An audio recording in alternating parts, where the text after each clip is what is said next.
후티 반군은 목표가 그거예요. 팔레스타인과 휴전을 하면 우리 공격 안 하겠다. 트럼프 대통령은 미국이 전쟁에 개입하기도 싫어하고 전쟁을 많은 거를 원하지 않아요. 트럼프 같은 경우에는 놀라운 정책을 가져왔는데 팔레스타인 사람들 다 쫓아내고 거기에 로 만들려고 그러는 거예요. 결국에는 핵심 배경은요. 네, 안녕하십니까. 서강대 유로메나 연구소의 박현노입니다. 저는 이슬람과 중동을 가르치고 공부하고 있습니다. 이제 중동 전쟁이 사실은 이제 2023년 10월 7일에 하마스가 이스라엘을 기습 공격하면서 커진 상태입니다. 보통은 이제 하마스가 이스라엘을 공격을 하면 적당한 수준에서 이스라엘이 국제사회의 압력이나 이런 것 때문에 적당히 공격한 다음에 넘어가는데 이번에는 사실은 이스라엘의 피해가 굉장히 컸어요. 그러니까 이스라엘에서는 이 하마스의 공격을 이스라엘판 9.11이라고 부를 정도로 너무나 많은 민간인들이 짧은 시간에 1200명이나 죽었다는 것은 살해당하고 그리고 한 200명 이상이 인질로 잡혀간 건 이스라엘 역사상 없던 일이거든요. 이스라엘이 도저히 물러설 수 없는 상황이었고 그러면서 하마스를 옥죄기 시작했고 보통 전쟁이 가장 길었던 전쟁이 2달인데요. 이스라엘은 그 2달을 훨씬 넘겨서 계속적으로 이번에는 아예 입참해 하마스를 정리를 하자라는 단단한 각오를 다지고 있는 것 같습니다. 그러면서 이 하마스에 항상 후원하는 그룹인 이란이라든지 그리고 헤즈볼라, 즉 중동에서 이스라엘의 안보를 위협하는 이란의 대리 세력들까지 이번 기회에 정리를 하겠다라는 생각을 감추지 않았고요. 그래서 그러한 상황 속에서 계속 전쟁이 일어나고 있습니다. 그러니까 지금 상황은 단순하게 이스라엘 하마스 전쟁이 아니라 이스라엘 하마스 전쟁으로 시작된 이스라엘의 표현을 하면 7개의 전선에서 싸움을 하고 있는 거죠. 왜냐하면 하마스를 지원하는 세력들도 하마스가 당하는 것만 가만히 보고 있지는 않거든요. 그래서 7개 전선을 얘기한다면 하마스, 그리고 레바논 남부에 있는 헤즈볼라, 그리고 팔레스타인 독립운동을 항상 지지하는 예멘의 후티 반군, 그리고 이라크의 시아파 민병대, 그리고 이란, 시리아, 그런 식으로 해서 거의 7개의 전선이 열려있는 상황이었고요. 지금은 그중 전선에서 아직 후티 반군이 여전히 건재를 하고 있고 그다음에 이라크와 이란은 지금 잠시 소강 상태에 있습니다. 그리고 헤즈볼라도 이스라엘의 심각한 타격을 받았기 때문에 지금 현재로서는 헤즈볼라가 움직일 수 있는 공간이 예전보다는 확실히 줄어들었어요. 그래서 지금 미국이 예전과는 달리 상당히 많은 노력을 하면서 후티 반군을 제어하려고 하고 있는데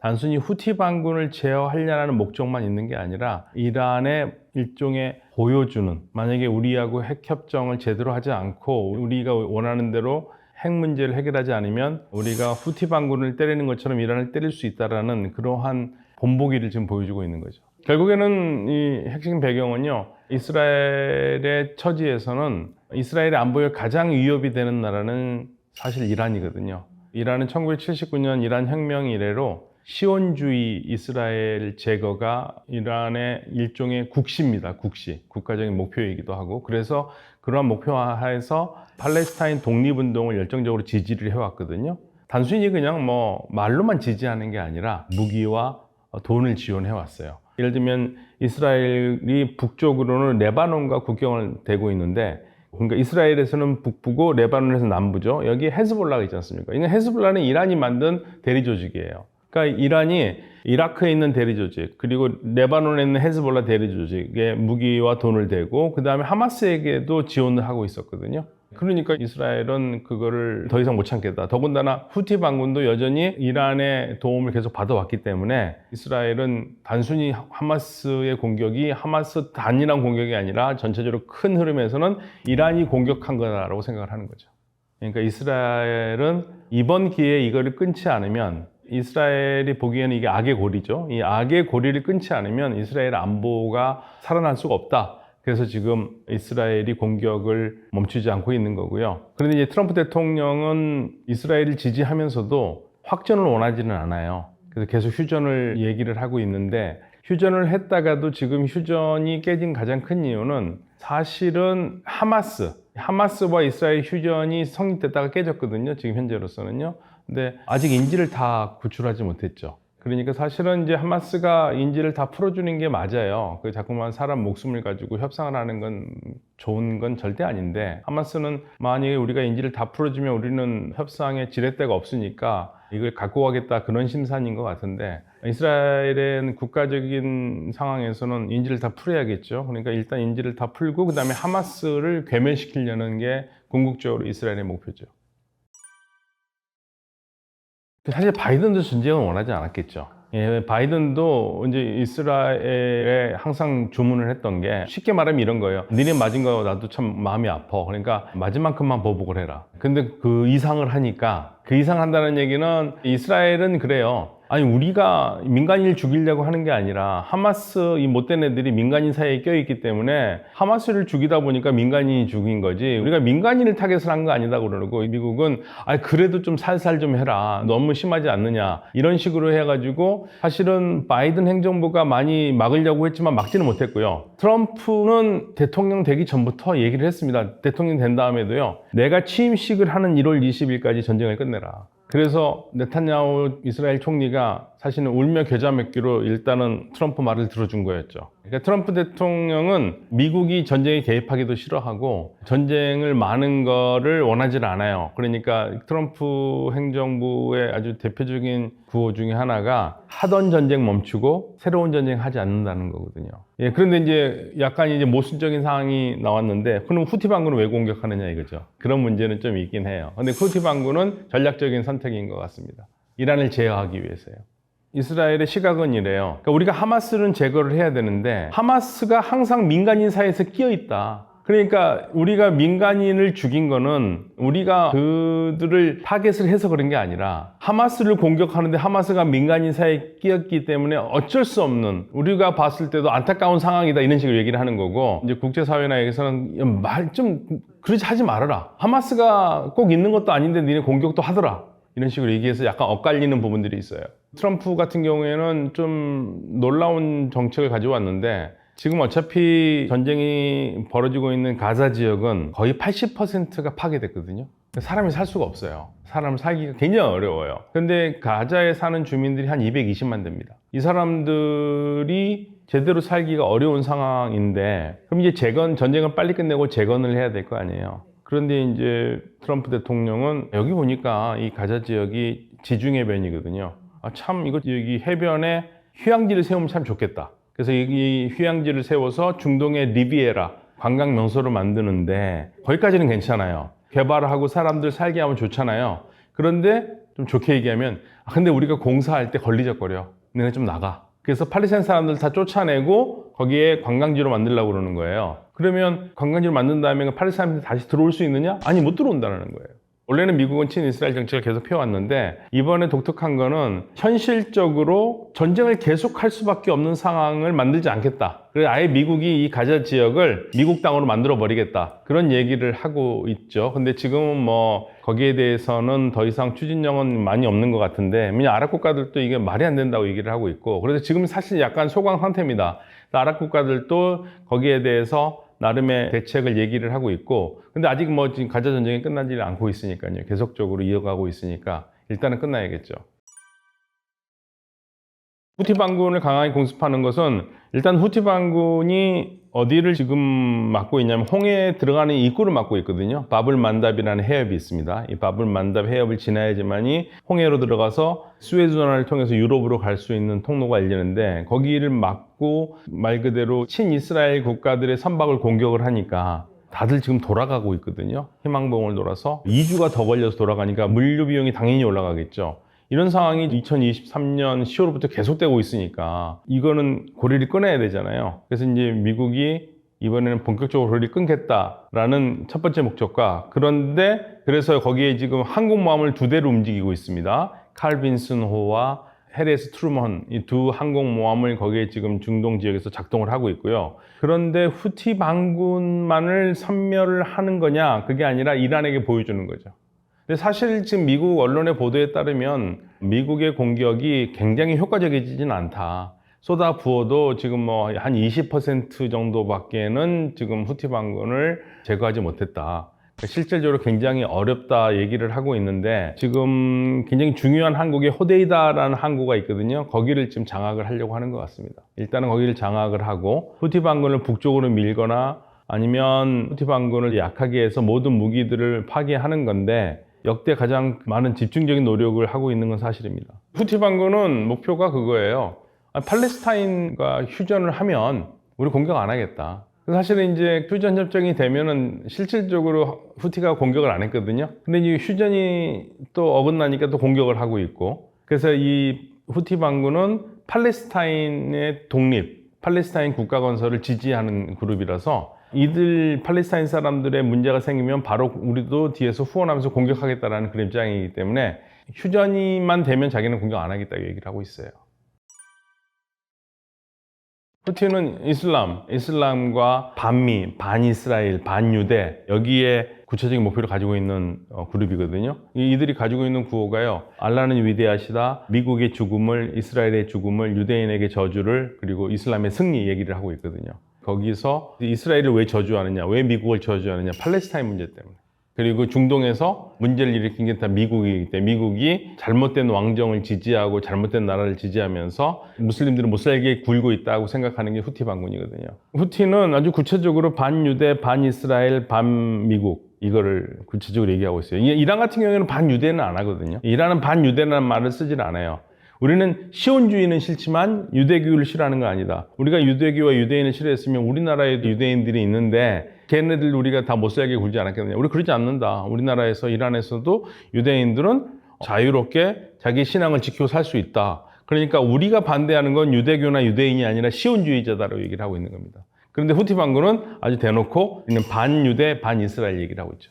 후티 반군은 원래 예멘 북부 지역에서 이슬람 운동으로 시작한 조직이고요. 반군 정부의 친미 정권 그리고 세속 정권에 반대하면서 나온 이슬람주의예요. 그러니까 이 하마스도 그렇고 헤즈볼라도 그렇고 후티도 그렇고 공통점이 뭐냐면 이슬람이 지배하는 사회를 만드는 겁니다. 그게 예멘에서도 후티 반군이 생각하는 이슬람교 신앙 있잖아요. 그걸로 운영되는 나라를 만들고 싶어 하는 거고 하마스도 독립한 팔레스타인은 이슬람의 원리에 따라 움직이는 이슬람 국가여야 돼요. 헤즈볼라도 그러한 목적을 가지고 있어요. 그러니까 지금 이란은 이슬람 원리에 따라 움직이는 이슬람 국가잖아요. 거기에 다 영향을 받았다고 보면 됩니다. 유대인은 유대인이 지배하는 세상은 아니고 시온주의는 유대인들의 국가를 만들겠다는 겁니다. 근데 이제 시온주의는 우리가 엄밀히 따지면 종교적인 건 아니고 세속주의적인 거예요. 종파가 다릅니다. 후티 반군은 시아파고요. 하마스는 순니파예요. 하마스는 순니파고 그리고 후티 반군은 시아파 중에서도 우리가 이제 자이디라고 해서 보통 통상 학자들끼리 오이만파라고 그러는데 자이디예요. 그러니까 후티 반군의 시아파는요 이란과는 달라요. 그렇지만 시아라는 공통점을 가지고 있죠. 큰 집으로 따지면 시아라는 큰 집에 속해 있는데 안에서 방이 달라요. 그러니까 이슬람주의라는 것은 사실 이제 근대에 대단히 발전한 정치 사상인데 이슬람은 신앙으로만 가지고 있는 게 아니라 그 신앙을 사회 속에서 정치 체제에서 구현하겠다는 겁니다. 그러니까 우리나라에도 기독교 신자들이 많이 있잖아요. 불교 신자도 많이 있고 그러면 다들 평상시에 그냥 생활을 하다가 특정한 날 사찰이나 교회나 성당에 가서 종교 행위를 하잖아요. 그리고 다시 뭐 일주일에 한 6일은 보통 사람하고 똑같이 살고 그래서 우리 삶 속에서는 뭐 불자도 있고 기독자도 있고 여러 사람들이 있잖아요. 근데 여기에서 이들이 생각하는 건 뭐냐면 일주일이 하루가 아니라 365일 우리가 가지고 있는 종교적인 생각이 국가 통치 체제가 되는 겁니다. 그걸 안 믿는 사람들한테는 무서운 세상이 될 수 있지만 그거 믿는 사람들한테는 뭐 무섭지는 않겠죠. 근데 그 믿는 사람들 중에서 나는 그걸 원하지 않는 사람도 있어요. 그러니까 팔레스타인 독립운동하는 사람들이 하마스가 있고 그 다음에 요르단강 서안 지역에 파타하가 있는데 파타는 일단 팔레스타인 독립하면은 국가는 우리가 생각하는 그냥 국가예요. 종교적인 국가는 아닌데 하마스는 종교적인 국가를 얘기를 하고 있어요. 그게 차이점입니다. 미국이 친이란 세력을 공격하는 것, 이스라엘이 친이란 세력을 공격하는 것은 이스라엘의 안보 때문에 공격하는 거죠. 더 나아가 보면은 그러한 사람들이 성공을 하면 중동 지역이 영향을 받아서 그 이슬람이 원리에 따라 움직이는 나라들이 될까봐 그 걱정하는 것도 미국은 당연히 있고요. 미국이 전 세계 안보를 걱정한다기보다는 중동에서 미국의 국익을 위해서 하는 거죠. 가장 간단하게 보실 거는 중동에서 지금 현재 가장 키워드는 이란이에요. 이란을 좋아하느냐 싫어하느냐 이걸로 일단 중동의 질서를 나눌 수 있고요. 당연히 이스라엘과 미국은 이란을 좋아하지 않습니다. 그런데 지금 뭐가 문제냐면 어떤 나라들끼리 서로 안 좋아하는 거야 뭐 늘상 있는 거고 우리 인간관계에서 누구를 좋아하고 싫어하는 거 다 있는 얘기인데 그런데 지금 미국이 보기에는 이란이 핵무기를 가지려고 하는 것 같다. 그래서 지금 그걸 막으려고 하는 겁니다. 이란 아직 핵무기는 없어요. 그리고 핵무기를 만들 능력은 있지만 아직 시도를 하지는 않고 있어요. 지금 현재로서는. 근데 이스라엘과 미국은 이란이 어떤 형태의 핵을 갖는 게 굉장히 불안한 거예요. 그러니까 미국은 지금 뭐라 그러냐면 자, 니네 핵 가지면 안 된다. 우리하고 협정을 하자. 그래서 지금 협정을 하려고 하고 있고 대화가 지난 12일, 4월 12일에 처음으로 열렸고 4월 19일에 또 대화를 합니다. 이란은 뭐라 그러냐면 사실은 이제 이란의 핵 개발이 걱정이 되니까 2015년에 미국과 이란이 여러 나라들이 포함돼서 그러니까 안전보장 상임이사국 5개국과 독일이 한 편이 되고 그 다음에 이란이 반대편이 돼서 이들이 협력을 해가지고 핵협정을 했어요. 이란의 우라늄 농축은 20% 이상 하지 못한다 뭐 이런 식으로 해가지고 이란의 핵 프로그램을 컨트롤 했거든요. 그런데 그거를 뛰쳐나간 사람이 트럼프예요. 뛰쳐나가지 말았어야 되거든요. 그럼 그동안 이란은 더 능력이 더 늘었겠죠, 당연히. 핵 농축할 수 있는 능력은 늘었고 그래서 다시 이제 트럼프는 이란과 야 다시 협정하자고 지금 얘기를 하고 있는 겁니다. 니네 핵은 절대 못 갖는다. 그러니까 트럼프의 목적은 아주 단순해요. 트럼프가 취임 때도 이란 메시지를 냈는데 이란이 핵은 가질 수 없다. 핵 가져서는 안 되고 핵만 없다면은 우리가 중동에서 이란과 잘 지낼 수 있고 파티도 할 수 있다 얘기를 했거든요. 그러니까 핵입니다. 핵. UAE라든지 사우디아라비아는 지금 현재 참가하지는 않지만 입장도 내지는 않고 있어요. 이미 후티 반군과 한 8년 동안 전쟁을 했었거든요. 근데 성공은 못했어요. 후티 반군이 또 이상하게 미사일이라도 쏘면 굉장히 불편한 상황이 되기 때문에 미국이 하는 거를 잘한다고 대놓고 칭찬도 못하고 그냥 보고만 있습니다. 그렇지만 후티 반군이 공격을 당하거나 후티 반군이 세력이 약해지는 거는 좋은 일이죠. 그들 나라에는. 왜냐면 여기서 뭐 미국 편 들고 뭐를 했다가 후티 반군이 말 그대로 미사일이라도 하나 날리면 유전이라도 거기에 미사일 공격을 받으면 얼마나 큰 충격입니까? 그렇기 때문에 지금 현재는 조용히 있죠. 그렇지만 내심은 후티의 힘이 약해지는 거를 다 환영하죠.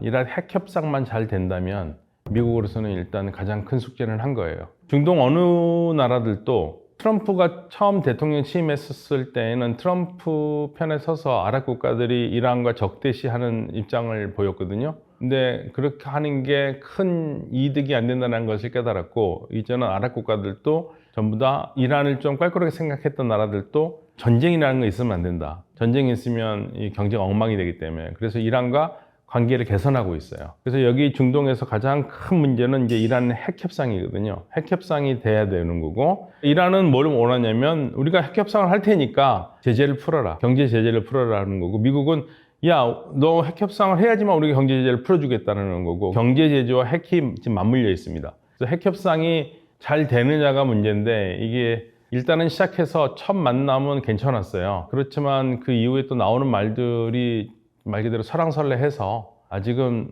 장밋빛으로만 보기는 어렵고 이란 쪽에서도 첫 회담을 끝난 다음에 회담은 잘 끝난 것 같은데 대단히 좀 희망적이긴 한데 우리는 지나치게 기대도 좌절도 하지 않겠다. 일단 두고 보자 이런 입장입니다. 폭격을 예고했어요. 이란 핵시설에 대해서 트럼프가 뿌리를 뽑겠다는 거예요. 이란, 후티, 헤즈볼라, 하마스. 그런데 트럼프는 이걸 왜 때리느냐? 트럼프 경제정책에 지금 죄를 뿌리고 있거든요. 지난 기간 동안 거의 100여 척에 달하는 서방의 유조선과 선박을 공격을 했거든요. 중국하고 러시아 선박은 공격을 안 해요. 후티로서는 퇴로가 없다. 후티의 괴멸은 시간 문제다. 그럼 유럽과 중동에서 중국의 거점들이 무너지는 일이 벌어지는 거죠. 지금 미국 원하는 게 그거예요.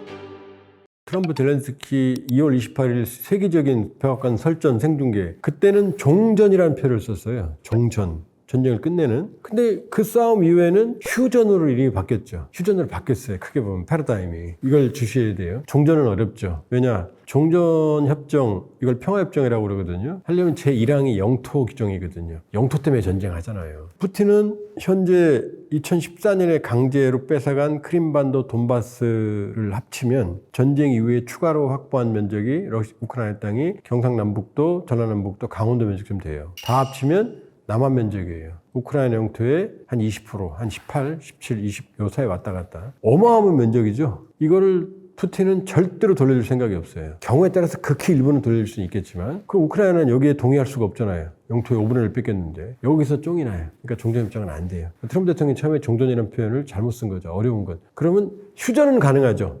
둘 다 지쳤으니까. 나토도 지쳤고 미국은 발 빼고 싶어하고 우크라이나 지쳤고 러시아도 지쳤고. 그럼 이 상태에서 휴전하면 끝나는 건 아니니까 종전 같은 휴전 같은 종전 이게 계속 가겠죠. 한반도 분단 체제처럼. 그러니까 요 흐름으로 지금 가고 있다. 그러나 자동차가 시속 100km로 가다가 갑자기 멈출 수 없잖아요. 요 관성으로 가고 있는 거다. 또 하나는 휴전을 하게 되면 마지막으로 점령하고 있는 그 지역이 내 땅이 되는 거거든요. 그러니까 전투가 치열해지죠. 남부 99%의 전장을 차지하는 남부 해랑, 돈바스와 크림반도를 잇는 요 지역은 전선에 교착돼 있어요. 거의 변화가 없어요. 근데 이제 지난해 8월 젤렌스키가 침공했던 거꾸로 러시아의 쿠르스크 지역 약 1300제곱킬로인데 여기를 젤렌스키 트럼프 백악관 설정 이전에는 우크라이나가 한 500, 600 정도 장악하고 있었거든요. 700은 뺏기고 푸틴으로서 장악 뺏어야 되니까 자기네 나라 영토를 뺏긴 상태에서 휴전할 수는 없으니까. 그런데 젤렌스키가 트럼프를 들이받은 다음에 3월 3일 날 트럼프 대통령이 야 무기 주지 마 우크라이나 정보도 주지 마. 이때부터 푸틴이 뚫어버려요. 그래서 한 5, 600 되는 데가 지금 많아야 100, 한 7, 80 정도만 우크라이나가 점령하고 다 수복을 했어요. 근데 이건 왜 또 못 뺏고 있느냐. 그 사이에 무기 중단, 정보 중단을 하니까 젤렌스키가 형 잘못했어. 광물협정할게. 이렇게 해버렸거든요. 그랬더니 트럼프가 알았어. 그럼 무기 다시 줄게. 이게 3월 12일이에요. 이때부터는 러시아의 진격이 멈춰요. 그리고 이 전선이 교착이 됩니다. 거꾸로 쿠르스크 주 밑에 이제 무기를 받았잖아요. 정보도 받았잖아요. 쿠르스크 주 밑에가 벨고로드 주라는 데가 있거든요. 여기를 3월 19일부터는 우크라이나가 거꾸로 침공에 들어가요. 그래서 지금 약 한 100제곱킬로미터 정도를 우크라이나가 확보하고 있어요. 그러니까 트럼프가 미국이 무기를 줬다 뺏었다 하면서 전장 상황이 유지가 되고 있는 거예요. 그러니까 누가 유리하다 불리하다 러시아 우크라이나가 양쪽 다 전쟁을 뒤집을 수가 없어요. 무기 중단하면 우크라이나가 뚫리는 거고 무기 더 주면 푸틴이 코피 터지는 거고. 강철비라고 있죠. 강철비. 미국이 준 하이마스라고 하는 게 다연장인데 포드 하나에 227mm 로켓이 6발이 들어가요. 에이테킴스는 한 발 들어가요. 미사일이. 요게 227mm 사거리가 32km, 에이테킴스는 300km예요. 어마어마해요. 그런데 227mm 하나에는 자탄이 한 6, 700개가 들어있어요. 이 안에. 그럼 하늘에서 수류탄이 6, 700개가 떨어지는 거예요. 227mm 하나만 와도. 그 면적이 축구장 하나예요.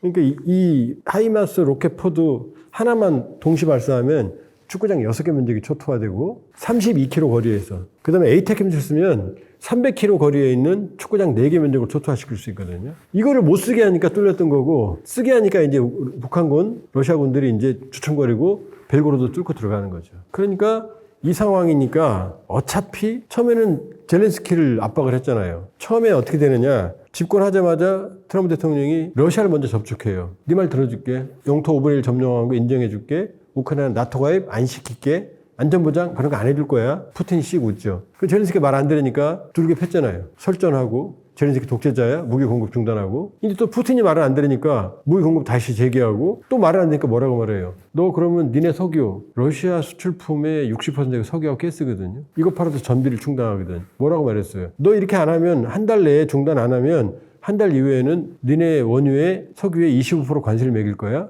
이게 무서운 게 러시아에 매기는 게 아니에요. 러시아의 석유를 사가는 나라한테 매기는 거예요. 그럼 그 나라는 미국에 수출을 할 때 여기 25% 관세가 붙는 거예요. 미국하고 장사 끝났죠. 그럼 푸틴은 말 듣게 돼 있죠. 그러니까 큰 흐름으로 보면 전선은 교착돼 있다. 양쪽이 뒤집지 못한다. 왔다 갔다. 말 하나 뺏었다 말았다. 요거예요 지금. 그러니까 큰 흐름으로는 이미 휴전 모드로 들어갔다. 그리고 푸틴은 5월 9일 러시아 전승대 이전에 끝내고 싶어 한다. 그리고 푸틴은 그때 대규모 열병식을 하고 거기서 전승을 선언하고 싶어 한다. 그렇기 때문에 5월 9일 이전이 종전은 어렵고 휴전 가능성이 매우 높은 상황이다. 이렇게 볼 수 있어요. 트럼프는 캠페인 때부터 트럼프의 전략은 이거였어요. 러우 전쟁은 빨리 끝낸다. 누가 이기든 상관없다. 중동 문제는 항구적으로 해결한다. 뿌리를 뽑겠다는 거예요. 그런데 이게 어디냐. 완벽하게 절대적으로 이스라엘의 입장에서 트럼프는 완전히 이스라엘과 자웅동체거든요. 완전히 친이스라엘이거든요. 그러니까 어떻게 돼요? 이스라엘은 헤즈볼라 하마스 를 완전히 괴멸시키겠다는 아마 저렇게 하면 민간인들 다 죽일 거예요 아마. 정말로 잔인한 방식을 하겠다는 거고. 그러면 미국은 또 후티는 직접 미국이 때리죠. 직접 괴멸시키겠다는 거예요. 바이든 때는 균형을 유지했거든요. 근데 그게 아니에요. 후티를 반군이라고 그러지만 사실상 예멘 정부군의 거의 전체를 점령하고 있어요, 후티가. 사실상 정부군이에요. 그런데 바이든이 사실상 인정을 하는, 공식적으로 인정은 안 하지만, 그런데 트럼프는 이걸 왜 때리느냐? 후티가 예멘이고 여기가 지금 석유 수송로의 핵심적인 중동 석유 수송로, 그 다음에 스웨즈운하고 하는 문턱이거든요. 근데 여기 후티가 지난 기간 동안 거의 100여 척에 달하는 서방의 유조선과 선박을 공격을 했거든요. 지금까지. 그런데 그러면 어떻게 되느냐? 물리 비용이 치솟아요. 왜냐? 스웨즈운하로 못 가고 원거리에서 희망봉을 돌아서 가니까 물리 비용이 치솟아요. 수입품의 물가가 올라요. 유통 비용이 올라가요. 거기다 또 후티의 특징이 뭐냐? 중국하고 러시아 선박은 공격을 안 해요. 이게 저항의 축이거든. 이란을 중심으로 하는 시아파의 저항의 축. 이게 후티, 헤즈볼라, 하마스, 이란이 연결되어 있거든요. 이란도 죽이겠다는 거거든요. 트럼프는. 이란 핵 문제도. 그러니까 후티는 직접 손을 보는 거예요. 완전히 괴멸시키겠다는 거예요. 그러니까 저항의 축이 무너지잖아요. 일단 시리아, 아사드 정권 무너졌죠? 하마스, 헤즈볼라 지금 괴멸되고 있죠? 후티를 지금 괴멸시키겠다는 거예요, 목표는. 그러니까 예멘 안에서도 지금 반발이 커지고 있어요, 후티에 대해서. 그러면 이란이 무너지거든요. 이란도 후티를 지원하다가 병력까지 지금 철수시키거든요. 그러니까 중동 문제는 트럼프는 완전히 해결하겠다는 거예요. 야, 이스라엘 중심으로 가겠다는 거 첫 번째. 두 번째, 후티는 뭐냐? 트럼프 경제정책에 지금 죄를 뿌리고 있거든요. 물리비용, 유통비용, 이걸 줄여야 미국 내 물가가 내려가는데 이 후티 애들 때문에 이 유통망이, 물류망이 지금 침해를 받으니까 제거해버려야지. 이런 생각을 하는 거예요. 그러니까 생각했던 러우 전쟁의 조기 종전, 중동 문제는 완전히 해결. 뭐냐? 저항의 축을 무너뜨리겠다는 거예요. 헤즈볼라, 하마스, 후티. 그리고 이란은 뭐라고 그랬어요? 폭격을 예고했어요. 이란 핵시설에 대해서. 트럼프가. 안 하면 폭격할 거다라고. 이거 어마어마하게 무서운 말이거든요. 그러니까 이란을 핵 협상에서 말 안 들으면 폭격까지 지금 생각하고 있는 거고, 이란은 사실 신정 일체 정권, 저 이슬람 정권이 사실 기반이 그렇게 단단하지가 않아요. 흔들릴 수가 있거든요. 그러니까 이건 개인적인 판단인데 어쩌면 트럼프 생각에는 이란의 정권 교체까지도 염두에 두고 있을 수도 있다. 궁극적으로는.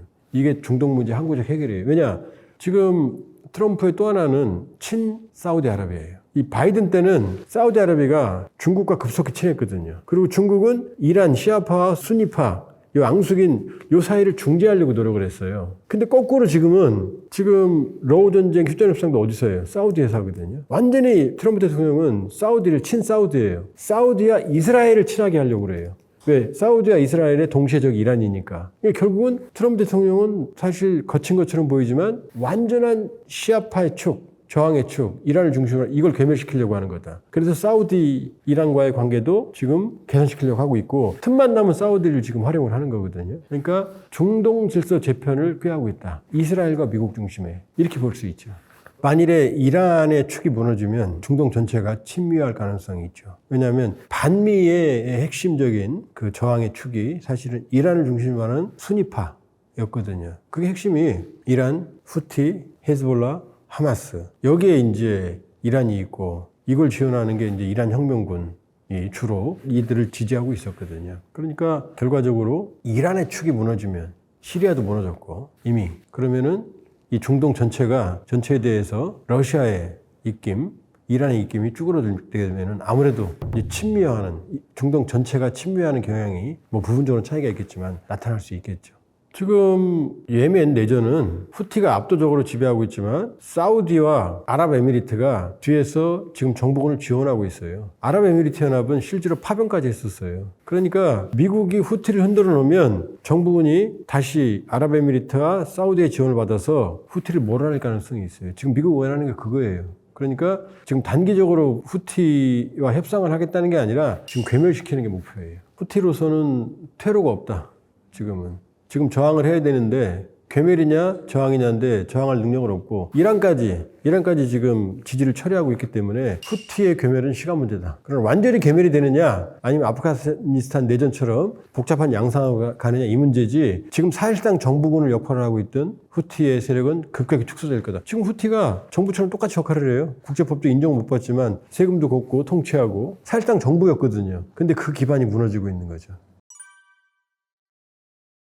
사실 중국 입장에서는 아주 안 좋은 그림이 그려지는 거죠. 왜냐하면 러우 전쟁 이전에 우크라이나는 중국의 1대1로의 유럽의 거점이었어요. 그리고 우크라이나와 중국과의 관계는 아주 돈독했어요. 심지어 중국 고위 관계자가 우크라이나가 문제가 있으면 중국의 해구산을 빌려줄 수도 있다. 이런 언급까지 한 적이 있어요. 조약은 아니지만. 그리고 중국이 사용하는 랴오닝 항공모함 일본 함도 우크라이나가 중국에 판 거예요. 그 랴오닝을 물고 뜯고 해서 지금 항공모함을 계속 산둥부터 지금 찍어내고 있는 거거든요. 그 정도로 관계가 좋았거든요. 러우 전쟁으로 우크라이나 중국과의 관계는 완전히 단절돼 버렸죠. 중국이 러시아를 지지하니까. 그 다음 중국이 공을 들였던 중동의 축, 사우디아라비아의 관계, 이란과의 관계, 그 다음에 후티는 중국 선방 공격 안 했다고 그랬잖아요. 이 축이 모두 무너지는 거죠. 그럼 유럽과 중동에서 중국의 거점들이 무너지는 일이 벌어지는 거죠.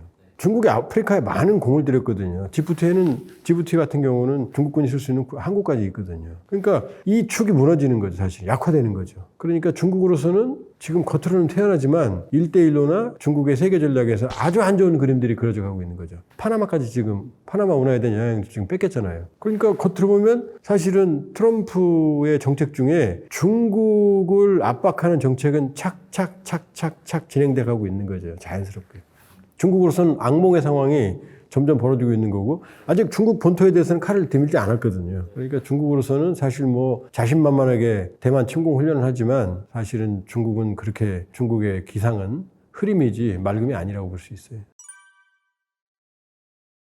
지금 이제 중대만 이 불안이죠. 그러나 가능성은 높지 않다. 뭐 긴장은 고조될 수 있고 가능성은 두 개죠. 전면 침공 중국에 아니면 대만 봉쇄. 두 가지 다 가능성이 희박하다. 왜냐하면 히틀러가 2차 세계대전을 패배했던 이유 중에 하나도 영불 해협을 못 건넜거든요. 도보 해협, 영불 해협에 가장 가까운데 잉글리시 채널 같은 데는 33, 4km밖에 안 되거든요. 이걸 못 건넜어요. 그러니까 비행기로만 전투하다. 이걸 배틀 오브 브리튼이라고 그래요. 바다를 못 건너니 항공력으로 영국을 괴멸시키겠다는 건데 여기에 처칠이 정말로 용맹한 영국군 조종사들의 용맹함에 힘입어서 이걸 격퇴시킵니다. 영국은 그로기 상태까지 갔었어요, 사실은. 하루에 조종사들이 수십 차례까지 비행을 할 정도로 정말로 그 본토를 지켰거든요. 이게 실패하니까 이제 바바로사 작전이라고 그래서 소련을 침공한 거죠. 이게 몰락의 시작이거든요. 자, 34km 했어요. 중국, 대만 양안 해협은 130km예요. 어마어마하게 넓어요. 여기를 어떻게 건너갑니까? 중국은 육전에 강하지 해전에 강하지 않거든요. 그러면은 여기를 건너가려면 어떻게 해야 되느냐? 완벽한 제공권, 완벽한 제해권을 가져야 되거든요. 제해권은 누가 가지고 있어요? 미국이 가지고 있거든요.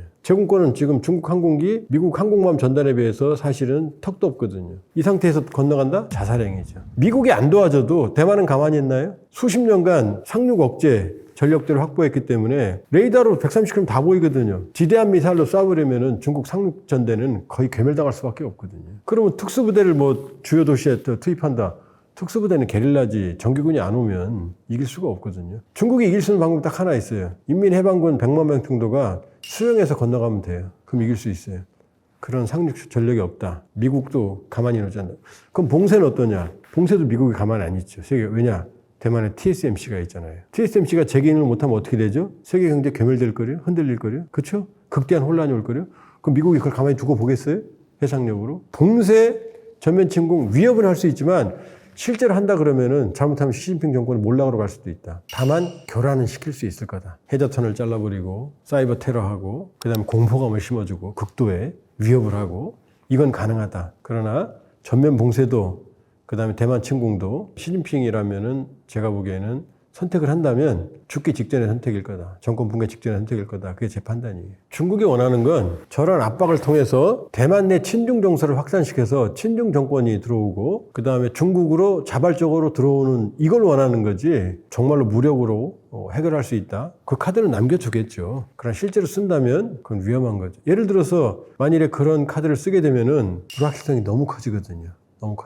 그러나 압박 카드가 통하느냐? 만약에 저렇게 압박을 해서 대만이 굴복하는 모습으로 정권이 넘어간다 그러면은 아무리 대만에 친중 정서가 있다 하지만 그걸 용납하겠습니까? 오히려 우크라이나 러우 전쟁처럼 우크라이나 민족주의를 키우겠죠. 오히려 대만 민족주의를 키울 수밖에 없겠죠. 그러면 반중 정서가 커지겠죠. 그러니까 이 경우든 저 경우든 시진핑의 의도대로 갈 가능성은 높지 않다 이렇게 볼 수 있어요. 쟤네들은 제일 가난했던 나라가 어떻게 저렇게 발전할 수 있었던가에 대해서 놀라움을 가지고 있고 확실히 선진국으로 봐요. 우리도 사실 맨 땅에 헤딩하면서 나온 나라잖아요. 아랍들도 똑같은 일을 하고 있어요. 사람들을 교육시키고 좀 더 일자리를 만들어서 이들이 일할 수 있도록 하고 우리도 한국처럼 제조업을 형성을 해서 그렇게 발전하는 나라가 되고 싶다.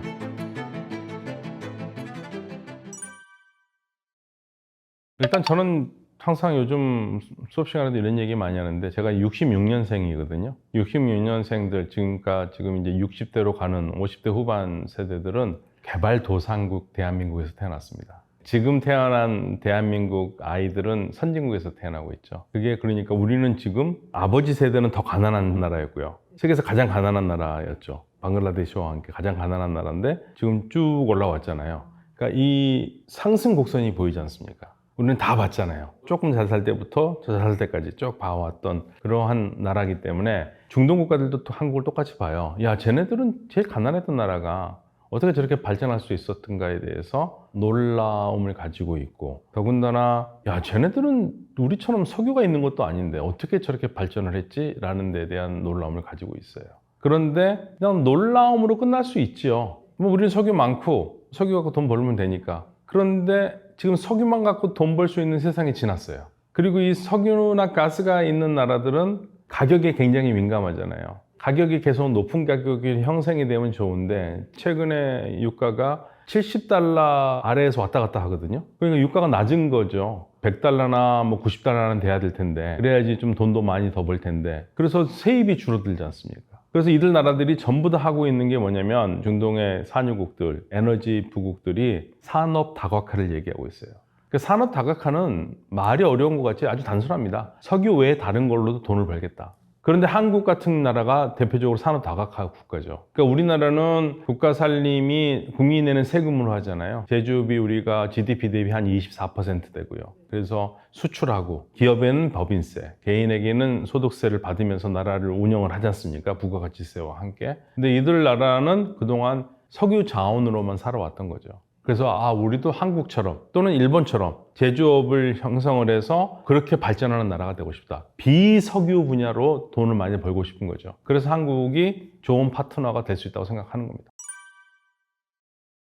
그전에는 그렇게 관심이 없었어요. 관심이 없었는데 여러모로 발전을 하고 그 다음에 카운터파트로 잡으려 보니까 한국을 좋아하는 이유가 사실은 우리에게는 조금 가슴 아픈 부분이 있는데, 저는 항상 국가 브랜드라는 걸 얘기를 하거든요. 제가 이제 서구에서 유학을 할 때, 영어권에서 유학을 할 때 폭스바겐이라는 자동차가 미국이나 캐나다에서 광고를 선전을 할 때 꼭 마지막에 영어권 국가인데 독일어로 합니다. Das Auto. 마지막 끝에 Das Auto 하면 더 카라는 뜻이에요. 더 카. 그게 무슨 의미냐면 북미권에 있는 사람들은 독일차 하면은 믿는 거죠. 독일차만 믿는 게 아니라 독일 하면 모든 고급 기술의 상징 국가가 되는 거예요. 제가 최근에 면도기를 하나 사려고, 휴대용 면도기, 요즘 국산 거의 없거든요. 그런데 보니까 뭐 다 요즘 중국에서 만들지 않습니까? 근데 중국 만드는데 중국 제품들 중에서 뭐라고 있냐면 독일 칼날이라는 거예요. 굉장히 강조를 해요. 그게 뭐예요? 그게 국가 브랜드입니다. 그렇지, 여기는 기술을 잘하는 나라니까 독일 제품은 믿고 써도 돼, 이런 생각이 갖고 있잖아요. 우리가 그게 약해요. 그러니까 똑같은 기술이 가더라도 국가 브랜드가 약하기 때문에 사실은 제값을 못 받죠. 근데 중동 국가들은 왜 한국을 선택하느냐? 그것 때문에 그렇습니다. 우리는 기술은 좋고 가격도 분명히 좋고 다 좋은데 같은 값이면 한국 거를 안 살 수가 있잖아요. 그런데 한국한테 원하는, 한국은 뭘 잘해주느냐? 기술 이전을 해주려고 그러거든요. 이 나라들은 기술 이전이 필요해요. 옛날처럼 돈을 사가지고 사오기만 하는 게 아니라, 제가 말씀드린 제조업을 만들고 싶다고 그랬잖아요. 자기네들이 이제 만들고 싶은 거예요. 그러니까 제조업을 하고 싶은데 기술이 있어야 될 거 아닙니까? 기술 이전을 해줘야 되잖아요. 근데 안 해주거든요. 근데 우리는 우리 물건 뛰어난데 팔 수 있는 활로가 그밖에 없다면 기술 우리가 10개 가진 것 중에서 2-3개는 줄 수 있다는 생각으로 가는 거죠. 그게 이제 중동 국가들이 한국을 좋아하는 이유 중에 하나입니다. 제가 실질적으로 UAE가 인공위성 사업을 우리하고 했습니다. 제일 먼저 세트랙 아이라는 그룹에서 했고요. 기술 했는데 제가 UAE 가가지고 직접적으로 UAE 관리한테 들었어요. 일본 사람들하고 같이 있는데 일본 친구들한테 얘기하는 거예요. 우리가 왜 한국과 인공위성을 손잡고 한 줄 아냐? 우리가 일본 니네들하고 하려고 그랬는데 니네들하고는 안 했다. 왜? 니네들은 기술을 안 준다고. 한국은 기술을 준다고 그래서 우리가 한국과 해서 인공위성의 70%가 한국 기술이고 30%가 자기네 기술이라는 얘기예요. 그래서 인공위성 만드는 법을 공부했잖아요. 그 기술 가지고 이들이 나사와 협력해서 우주선 띄운 겁니다. 그러니까 큰 사업을 할 때, 예를 들면 원자력이라든지 할 때 그냥 그것만 팔 수 있는 건 아니에요. 다른 거 끼워서 넘겨주기도 하고 기술도 하고 그러는 겁니다. 기억나시나요? 우리가 떼제베하고 처음에 고속철도 할 때, 프랑스하고 할 때 우리 KTX요. 프랑스가 기술 이전해주기로 했고 프랑스가 가지고 있는 우리 문화재 돌려주기로 했었잖아요. 돌려준다는 조건으로 막 하더니 결국 안 돌려주고 기술도 잘 안 줬어요. 그래서 우리가 결국에는 우리 힘으로 만든 기술이 그 자동 KTX가 산천이지 않습니까? 그런 식으로 발전해 가는 듯이 기술을 안 주니까 우리가 어떻게 쓰든지 배워가지고 해서 만든 거고, 중동은 이제 시작하는 단계라고 생각하니까 자기네들은 한국 기술이 필요한 거고 기술을 조금이라도 받아가지고 만들고 싶어 하는 거예요. 단점은 기술 유출이 될 가능성도 있죠. 호랑이를 키우고 있는 일일지도 몰라요. 그래서 이제 항상 민감한 부분들은 기업들이 잘 하리라고 믿을 수밖에 없는 거죠. 우리도 사실 맨 땅에 헤딩하면서 나온 나라잖아요. 우리는 갖고 있는 게 인력밖에 없고 인력을 교육을 시켰고 교육 수준이 높았고, 아랍들도 똑같은 지금 일을 하고 있어요. 사람들을 교육시키고 좀 더 일자리를 만들어서 이들이 일할 수 있도록 하고, 그동안 일 안 했던 사람들을 일시키고 외국인들한테 맡겨놨던 일들을 자국민으로 바꾸고 있고, 그러한 작업들을 하고 있습니다. 시간이 걸리겠죠. 중동 국가들의 산유국들의 특징이 외국인들이 일들을 많이 해요. 그래서 이 외국인 일자리를 자국민으로 바꾸는 거, 뭐 보통은 뭐 사우디화 작업, 까타르화 작업 뭐 이런 식으로 얘기를 하고 있거든요. 모든 거를 까타르 국산화 작업을 하는 거죠. 사람들도 자국민으로 바꾸려고 그러고, 중요한 자리에 있는 사람들을. 기술 같은 것도 지금은 우리가 없기 때문에 외국인들을 고용하지만 그걸 자꾸만 자국민으로 바꾸려고 하는 겁니다. 그런 노력들을 하고 있어요.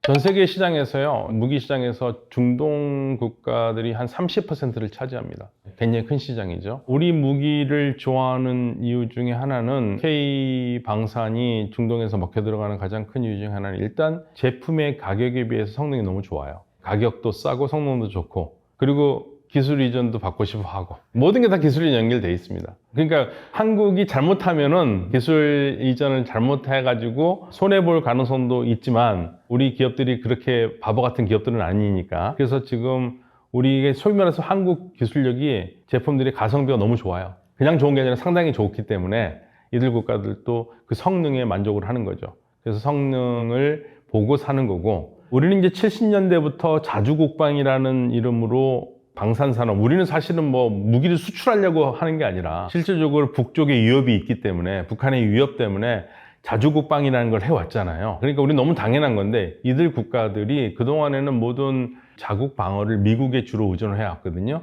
근데 이제 미국이 더 이상 든든한 후견인이 될 수 없다는 사실을 깨달은 시점이에요. 지금 현재로서는요. 전부 다들 자주국방을 얘기를 하고 있어요. 그러면서 우리가 70년대에 쭉 해왔던 그 자주국방의 모델로 지금 중동 국가들도 움직이고 있고, 그리고 단순히 우리 무기만 많이 사는 게 아니라요, 다른 나라 다양하게 무기를 많이 삽니다. 우리가 K2 탱크 인기 좋고요. 그 다음에 현무, 천궁, 이러한 탄도미사일이라든지 이런 것들도 굉장히 인기가 많고요. 뭐 지대공 미사일도 그렇고요. 주로 미사일 계통들이 인기가 상당히 많죠. 미사일. 왜냐면 방어도 해야 되고, 탄도미사일이라든지 이런 거에 대한 인기가 상당히 좋습니다. 왜냐면 이쪽 지역이 사실은 화약고예요. 항상 군사적 긴장이 있을 수밖에 없는 지역이거든요. 그리고 한번 잘못 공격을 받아가지고 유전에라도 미사일이 떨어지면 전 세계가 난리가 날 정도로 에너지 시장이기 때문에 한국의 뛰어난 무기들을 요즘 많이 생산한 것을 우리 한국에 수입을 많이 하고 있죠. 제품이 좋아요. 일단 뭐 가성비를 떠나서 제품이 워낙 좋고, 근데 가격도 싸요. 가격이 싸다고만 해서 사는 거 아니거든요. 군사무기라는 건 가격 싸다고만 사진 않아요. 일단 너무 제품을 잘 만들었어요. 그런데 가격도 싸. 그러면 당연히 사야죠. 더 비싸더라도 사와야 되는데 그 가격이, 성능이 너무 좋은 거예요. 성능이 너무 좋은데 가격이 싸니까. 그래서 우리가 인기가 많아요. 지금 현재 천궁, 현무 뭐 이런, 그리고 K2 흑표 전차라든지. 예. 사우디아라비아는 실질적으로 어떤 노력을 하고 있냐면 아예 군 체계를 다 바꾸려고 하고 있어요. 군 체계를 다 바꾸려고 하고 있어서, 사실은 작년에 새로 우리 정부에서 보낸 주 사우디 우리 대사가 군 사성장군 출신이었습니다. 그만큼 사우디가 한국 정부에 요구를 했어요. 사우디의 국방을 전반적으로 다 지금 한번 조정을 하고 싶다라는 그러한 의사로. 그러니까 중동 국가들은요, 뭐든지 자동차, 현대자동차도 사우디아라비아 들어갑니다. 제가 장난은 아니고요, 농담만 진담만으로 하는 얘기 중에 하나가, 사우디가 제일 수입하고 싶은 한 사람이 있습니다. 손흥민. 자, 그게 다 보여져요. 왜냐면요, 손흥민이 사우디에 오지 않습니까? 그럼 손흥민은 세계적인 축구 선수죠. 아시아에서도 굉장히 지명도가 높잖아요. 특히 아시아 사람들한테는 더. 한국 사람들도 말할 것도 없고요. 그럼 생각해보세요. 손흥민 선수가 사우디 축구 리그에 뜬다 그러면 그동안 영국 리그를 봤던 사람들이 손흥민 때문에 토트넘을 응원했잖아요. 그 사람들이 사우디에 관심을 가질 거 아닙니까? 그러면 사우디에 관심을 갖고, 그러면 사우디의 그 축구 중계권도 팔 수 있고요. 한국 사람들도 올 거 아닙니까? 그냥 경기를 보고 싶어서. 그러면 관광산업도 되죠. 이런 식으로 돈이 될 수 있다면, 막말로 GDP를 1%라도 올릴 수 있다면 뭐든지 하겠다라는 게 지금 이 산업 다각화라는 거예요. 사우디아라비아 그래서 호나우도도 영입했던 거 아닙니까? 그래서 호나우도 영입할 때 문제가 많았어요. 무슨 문제가 많았냐면 비난이 많았어요. 야, 니들 지금 나라도 이상한 나라인데 야, 호나우도 같이 축구 관심 해가지고 전 세계에 이목을 끌어서 너네 문제가 있는 나라의 그 이미지를 바꾸려고 하는 거 아니냐? 너 스포츠 와싱 아니냐? 그랬는데 거기에 대해서 무함마드 빈 살만 왕세자가 뭐라 했냐면 아유, 마음대로 떠들어라 니네. 아, 니네 뭐라고 해도 좋아. 우리는 상관없어. 우리는 GDP가 오르면 돼. 호나우도 와서 우리 GDP 늘었다 이거예요. GDP가 올릴 수 있다면, 비석유 분야의 산업을 발전시켜서 돈을 벌 수 있다면 우리는 뭐든지 하겠다는 거. 그게 산업 다각화예요. 자, 이제 이게 문제가 뭐냐면 이게 사실은 자원이 많은 나라의 어려움인데 지금 유가가 70달러 좀 못되게 왔다 갔다 하거든요. 65에서 70 사이로 왔다 갔다 하는데 중동 공무원 사람이 유가만 보는 게 아니고 재정 균형 유가라는 걸 봅니다. 영어로 하면 Fiscal Break Even Oil Price라고 그러거든요. 그 나라가 재정 적자를 겪지 않고 말 그대로 또이또이가 되려면, 수입과 지출이 같으려면 이 나라에서 생산되는 석유의 시장 판매 가격이 얼마가 돼야 되느냐. 그게 재정 균형 유가예요. 그러니까 지금 시장 가격은 65에서 70 사이로 왔다 갔다 하는데 사우디아라비아 같은 경우에는 그 재정 균형 유가가 한 90에서 95달러 되거든요. 그럼 생각해 보세요. 지금 시장 유가는 65에서 70달러, 이건 65달러로 하십시다. 근데 재정 균형 유가가 95달러면 1배럴당 30달러씩 손해를 보잖아요. 그러면 당연히 수입이 줄어들 수밖에 없잖아요. 예. 그러니까 그렇게 되면은 네온 프로젝트가 원래 했던 것처럼 갈 수가 없죠. 계속 줄일 수밖에 없고요. 애초부터 그 사업은 조금 나쁘게 말하면 좀 허무맹랑하다. 이게 가능하겠느냐.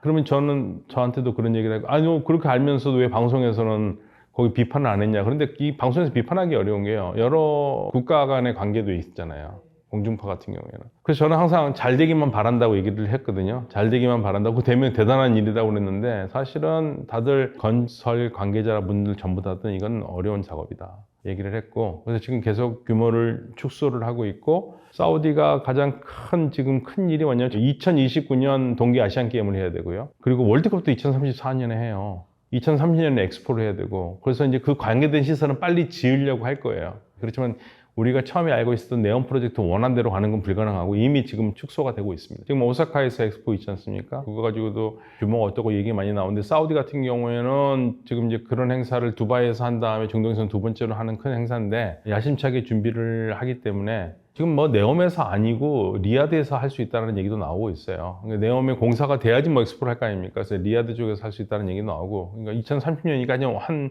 뭐 지금 5년밖에 안 남았지 않습니까? 예, 그러니까 지금 굉장히 마음이 바쁘죠. 그런데 이제 사우디 같은 경우에는 뭐든지 하려고 하는 게 일단 엑스포를 하면 관광객이 들어오잖아요. 그리고 발전도 해야 되고, 그런 면에서는 선순환을 할 수 있다는 얘기죠. 제가 이제 그 비슷한 질문을 까타르에 관계돼서 얘기를 했거든요. 까타르가 월드컵 했잖아요. 근데 경기장도 이제 뭐 2개만 남겨놓고 많이 없앴고, 그래서 제가 그 얘기를 중동 친구랑 얘기를 한 적이 있었는데 그런 얘기를 합니다. 어차피 메트로도 만들어야 되고 지하철도 만들어야 되는데 이런 기회에서 만들고 산업 인프라스트럭처를 그때 까는 거니까 이런 큰 행사하는 게 궁극적으로 보면 나쁠 거 없다. 제가 약간 비관적으로 얘기하니까 그렇게 볼 필요 없다. 어차피 해야 될 거기 때문에, 그래서 그런 입장에서 본다면 사우디도 어차피 개발을 해야 되기 때문에 지금 좀 돈이 들어간다 하더라도 해놓으면 나중에는 활용할 수 있을 거니까 하는 게 좋다라는 게 지금 뭐 중론이죠. 일단은 좀 그 유튜브에서 나오는 것처럼 한류가 어마어마하진 않아요. 한류 소비층이 있습니다. 한류 소비층은 분명히요 10대, 20대 여성들이에요. 남자들은 일단 한류 별로 안 좋아해요. 안 좋아하고, 그런데 한류 덕분에 한국 제품에 대한 이미지가 올라간 건 또 사실입니다. 제가 그전에는 중동 갈 때 못 느꼈는데 중동 이쪽 아랍이나 이쪽 사람들이 우리를 보는 눈이 확실히 선진국으로 봐요. 저 같은 사람들은 우리 60년대생들은 이게 잘 실감이 안 나는 게 우리 때는 화장품 하면 다 프랑스제 이런 것만 얘기를 했었거든요. 어른들이. 근데 그게 지금 이제 한국제가 된 거고 있지 않습니까? 아직 그렇게 뭐 완벽하게 뭐 샤넬이나 이런 걸 뛰어넘었는지 잘 모르겠습니다만은 그 브랜드 가치가. 근데 아무리 상당히 우리가 브랜드 가치가 많이 높아졌어요. 그래서 거기에 대한 중동 지역의 한국 제품에 대한 인기는 있어요. 분명히 있어요. 그렇지만 굉장히 돈 많은 사람들은 여전히 전통적인 브랜드를 사죠. 그러니까 우리는 지금 떠오르고 있고 자리를 잡아가고 있는 상황입니다. 그러니까 우리가 너무 호들갑을 떨 필요는 없어요. 그동안 해온 대로 차분하게 조용히 잘 하면 됩니다. 이미지가 좋아요. 특히 BTS 같은 경우에는 상당히 좋고요. BTS는 뭐 전 세계적인 상품이지 않습니까? 그러한 엔터테인먼트와 여러 가지 상품들이 전반적으로 한국 이미지 올려주는 거는 그 뭐 말할 것도 없이 사실이고요. 아주 좋은 이미지를, 국가 이미지를 신고 있는 건 사실이에요. 근데 요즘 젊은 사람들은 보수적인 세대와는 달리 전 세계적으로 무슬림 지역도 마찬가지고요.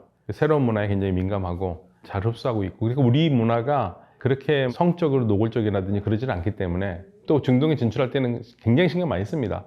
예를 들면 아이돌 그룹이 다른 지역에서 공연할 때는 조금 옷을 많이 벗는다 하더라도 중동 지역에서는 좀 가리고 뭐 이렇게 하고, 그래서 그 지역에 맞춰서 또 우리 한국 사람들이 그걸 잘해요. 상대방의 감정을 안 사게 하려고 그런 것들을 많이 하고 있어요. 지금 현재로서는 좋은데, 다만 이제 아쉬운 거는 우리가 K-컬처, K-팝 다 좋은데 지금 시대는 AI 시대거든요. 우리가 AI가 너무 늦었어요. AI를 빨리 정부가 집중적으로 육성을 해야지만이 앞으로 차기 먹거리를 살 수 있죠. 안 그러면 우리 완전히 낙후돼서, 저는 걱정이 되는 게 저 어렸었을 때 개발 도상국이었던 한국으로 다시 미끄러지지 않을까, 그런 걱정, 두려움을 가지고 있습니다.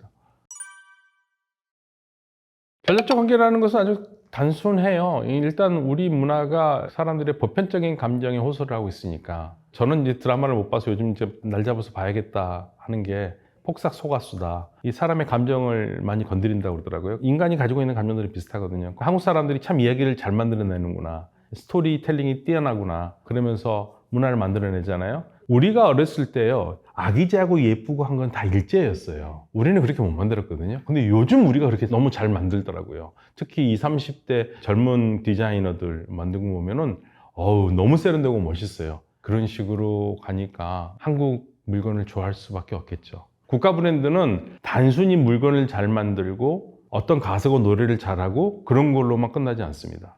정치적으로 불안해지면요, 그 나라는 우리가 정치적으로 불안한 나라를 보는 거하고 똑같은 그러한 게 되는 거예요. 한국은 더 이상 선진국이 아닌 거예요. 정치적으로 안정되지 않으면 선진국이 아니거든요. 그래서 빨리 정치적 혼란을 빨리 제거를 하고 우리가 민주주의가 이렇게 발전한 나라였다는 것을 보여주면서 가는 게 이들 국가들에게는, 여러 사람들에게는 국가 브랜드를 올릴 수 있는 중요한 자산이 되는 거죠. 잘 산다고만 해서 국가 브랜드가 올라가지 않습니다. 정치적으로 안정되고 그 나라의 국민의 교육 수준이라든지 시민 의식이 높은 나라들만이 선진국이라는 대우를 받거든요. 우리가 이제 그 대우를 다시 받아야겠죠. 우리가 지금 많이 떨어졌어요, 지금. 저도 정치적 혼란을 겪으면서 생각지도 않았던 위로의 문자를 많이 받았거든요. 그러니까 그게 이제 우리 브랜드가 문제가 생긴 거죠. 우리는 중동과 멀리 떨어져 있는 관계라서 안보적으로는 엮여 있지는 않습니다. 그렇지만 중동 지역에서 우리가 적어도 지금 뭐 최소 60%의 에너지를 수입하기 때문에 중동 지역의 안보는 우리에게 밀접한 영향을 주고 있거든요. 저는 제일 걱정하는 거는 우리 정치인들의 말입니다. 우리 일반 시민들이 말 실수를 해가지고 상대 국가에 영향을 줄 일은 별로 없어요. 근데 정치인들이 꼭 말을 실수를 해서 국가 간의 관계에 삐걱나게 만들거든요. 그런 일이 없어야겠죠. 특히 최고 책임자들이 된 사람들은 외교적인 말에 굉장히 조심해야 되고요. 준비되지 않는 말을 하지 않는 게 좋습니다. 즉흥적으로. 그게 외교 관계에 문제가 되고 주변 나라에 많은 영향을 미쳐요. 우리가 그런 경우가 꽤 있었습니다. 그래서 그런 부분들 조심해지길 바라고, 우리 국민들은 잘하는데 정치인들이 꼭 다 망쳐놔요. 그래서 정치인들이 제발 입 조심해라. 중동 지역에 대해서 섣부른 말 하지 말고, 아는 체 하지 말고, 준비되지 않는 말 하지 않고, 그래서 중동과의 외교 관계를 잘 이루어준다면 다른 거는 좋으니까, 다른 거는 괜찮으니까 그 부분에서 안정적인 관리가 필요합니다.